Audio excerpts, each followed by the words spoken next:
There's some big news coming out of Busch Gardens, Tampa lately. Super big news. But you don't hear many people talking about it, but you can count on Beach Cliff Studios to get you all the information you need. Just recently, some documents were put online that were going in between the city of Tampa and Mills & Associates, which are an engineering consultant that's working on behalf of Busch Gardens, Tampa. Like some other big projects that get leaked or whatever, like Dorney, where like there's actually some like footers and stuff like that that you can see where things will be placed. This shows nothing. This is really just like looking at it right now. Boring text. Yeah. I'm not going to read all that. That's boring. Yeah, this is just talking about tree removal. It's going back and forth. But apparently what looks like happened is Busch Gardens Tampa is planning a new project, and they needed to do some demolition and needed to do some tree removal. But the city of Tampa said some of the trees were protected, and so you couldn't do that. And then now Busch Gardens said, I don't care, we're going to do it anyways? No, they're not doing that. They're saying that we have revised the plans in order to not cut down these particular trees. Good job, Busch Gardens. Here we have this document, which doesn't really say a lot, but whenever they have documents like this, they tend to lead into some projects, because if they're doing any sort of land clearing or anything like that, there's something going on. Mm-hmm. So you look for any sort of clues. There's no perimeter or anything like that. There's no dimensions. There's really nothing mentioned except for one thing. One thing that's very interesting. That thing is, it's called Project Halcyon. Project Halcyon? I don't know what a Halcyon is. So we looked it up, and we found that there's kind of two definitions for it. One, it just, like the main definition is, it's kind of just something that's peaceful and relaxing. And then there's another thing that's not really used as much anymore, and it's an ancient mythological bird of some sort. The question there is, does this Project Halcyon have anything to do with the actual project? Is this a clue or anything like that? Does this have to do with the actual ride, if they're getting a ride? I mean, I don't know. That's what we're here to talk about. We found back in 2019, Busch Gardens Tampa was going back and forth with the city of Tampa, and that project was called Project Jethro. The only thing I know about Jethro is that he's the guy on Beverly Hillbillies. But I didn't think that anything had to do with Beverly Hillbillies at Busch Gardens, Tampa. So I looked up the actual definition of Jethro, and it's from Hebrew origin, and it means eminent, excellence, abundant. And what that project ended up becoming was Serengeti Flyers, which is a S&S Scream and Swing. If you look at Jethro and you look at eminent, excellence, abundant, there's no real correlation between an S&S Scream and Swing and like the theme doesn't have anything to do with this? There's no theme. Okay. It's Serengeti. It's from the plains in Africa. Nothing to do with this. Excellence, maybe they meant that the ride is going to be excellent or something like that. I don't know, but it doesn't seem to have anything to do with Serengeti Flyer. So it's kind of safe to assume that this name, Halcyon, has really nothing to do with the theming or anything like that for the next project. But it might not have anything to do with like the theming or anything, but eminent, excellence, abundant, those things can be used like to talk about like a thrill ride. And now looking over at Halcyon, whenever you talk about happy and peaceful and that, if they are giving any sort of clue, it doesn't necessarily sound like it's going to be some like big thrill roller coaster. Yeah, usually big thrill roller coasters are not peaceful. But like we said, there might not be a direct correlation between what the project is called and the actual attraction or whatever it is going in itself.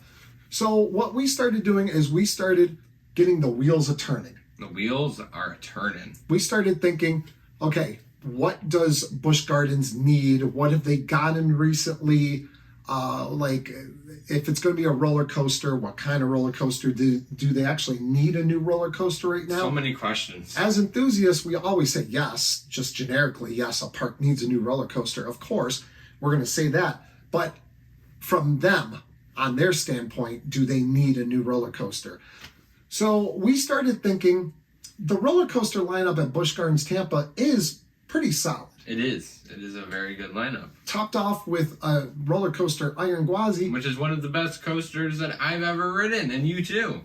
We love it. And it just came out. It was supposed to be out in 2020. Of course, COVID happened and there were a lot of delays in that. So they ended up not opening it until, 2022 or something like that? Something like that. Or late 2021, something. I forget exactly when they opened it. But they opened it much later than 2020. And so it's kind of like a new addition for them. Mm-hmm. And then the S&S Scream and Swing, the Serengeti Flyers, that just opened up last year, I believe, or something. That one's really new. So that one's newer than Iron Gwazi. So what do they need? They have a B&M dive coaster. Mm-hmm. They have a dive coaster. They got an RMC. They got a Wild Mouse. They got a Schwarzkopf looper. I mean, they got every park needs one of those. They got a family spinning coaster. They got a B&M invert. They have a B&M sit down. They have a ton of stuff. Would Busch Gardens and would SeaWorld Corporation look at Busch Gardens Tampa and say, okay, we need to invest another $10, $15 million or whatever it would cost for a brand new roller coaster? And you could argue that, yes, they're on a spending spree right now. Mm-hmm. All the parks that they own across the country have been getting new rides. Coaster, big coaster, super big coaster. You got Pantheon, you got Dark Coaster. Dark Coaster's just coming out. Iron Gwazi, like we talked about. Iron Gwazi, the ride at San Diego.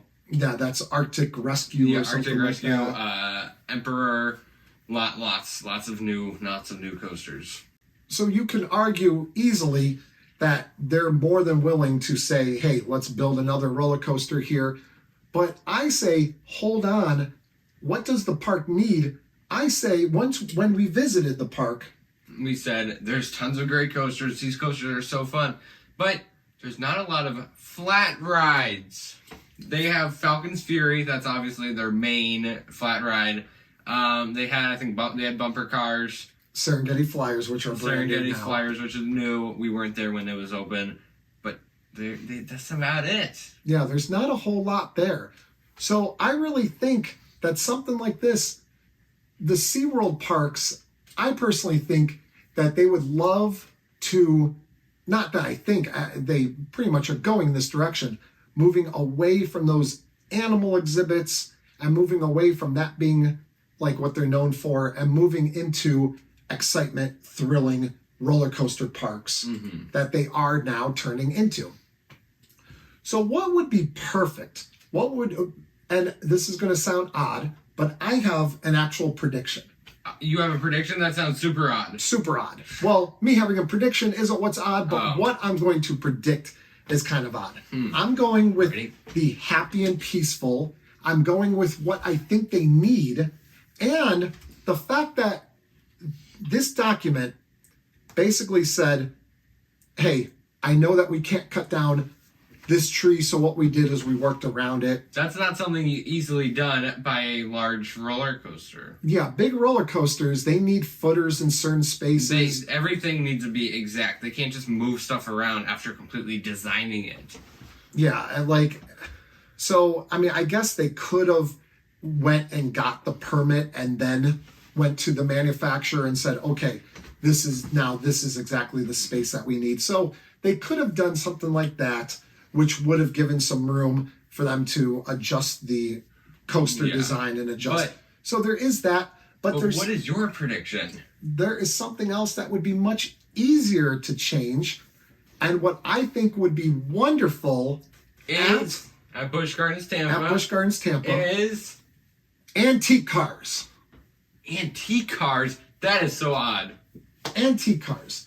Now, the reason I say this is because whenever you go on any sort of antique cars at any park, whether it's Cedar Point or whether it's Kings Island or Knoebels, anything like that, you want like a nice little setting. Yeah, you're not just going to go through a field with nothing there. You want a nice setting. You want stuff to see. And there aren't many parks that have more to see than something like Busch Gardens Tampa. Absolutely. And what would give Busch Gardens Tampa such, just a park feel? Because right now it feels like they have like their animal part And then they have like some big roller coasters, but it doesn't feel like a full-fledged amusement park in a lot of the places because you're not walking and you're not seeing a scrambler, you're not seeing a few spinning rides, you're not seeing all this stuff around the park. And what would make the park really stand out as a family park, a thrill park, a true amusement park than antique cars? Now, of course, with the information that we have, which is very, very limited, this could be way off. Antique cars could be way off. I'm just going with everything that we know and what I think would really be a great addition to that park. And I think it's likely. I think it could definitely happen. I could definitely see that happening. And if they were going to go with a larger roller coaster, I'm not really sure what they need because B&M Hyper, they have a park just a couple hours away in Orlando, SeaWorld Orlando, that has Mako, a great B&M Hyper, a flying coaster. You wouldn't need that if they were going more for like the bird, like if the bird part is the actual thing that they're going for. Yeah. Because like I said, it's a mythical bird as well. So it doesn't have to be happy and peaceful and that. It could be the mythical bird that they're talking about. Who knows? So anything that would be like flying, like I said, a flying coaster, they don't need that because SeaWorld Orlando has that. So I don't know what... A wing coaster. Yeah, there could be a wing coaster that can make you feel like you're flying. Or maybe they just chose that name because it sounded cool. I mean, it's not like this is a hint for anyone because people aren't supposed... They didn't release this to the public. It was a leaked document. So this isn't supposed to be some sort of hint to people. No, it's not a hint. But we, being the detectives that we are, what we're going to do for you guys, there is a phone number down at the bottom of this document. A phone number. And what we're going to do right here is we're going to call it and we're going to ask them what this project is. Because it says, if you have any questions, please feel free to call my office at, and then there's a phone number. And there's a phone number. So they're obviously talking to the city of Tampa, not Beach Cliff Studios, but we don't care. So grab your phone. My phone. Grab your phone. Well, we're recording with my phone, so. Mills and Associates? Yeah, is Carolyn in?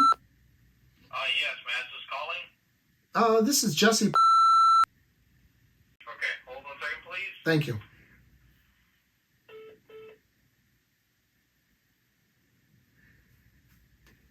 I don't know if that hung up. Hello, this is Caroline. Yeah, hi. I was wondering if you could tell us a little bit more about the Project Halcyon. I was wondering if that was something that you could discuss about exactly what it is. Who is this? This is Jesse With what?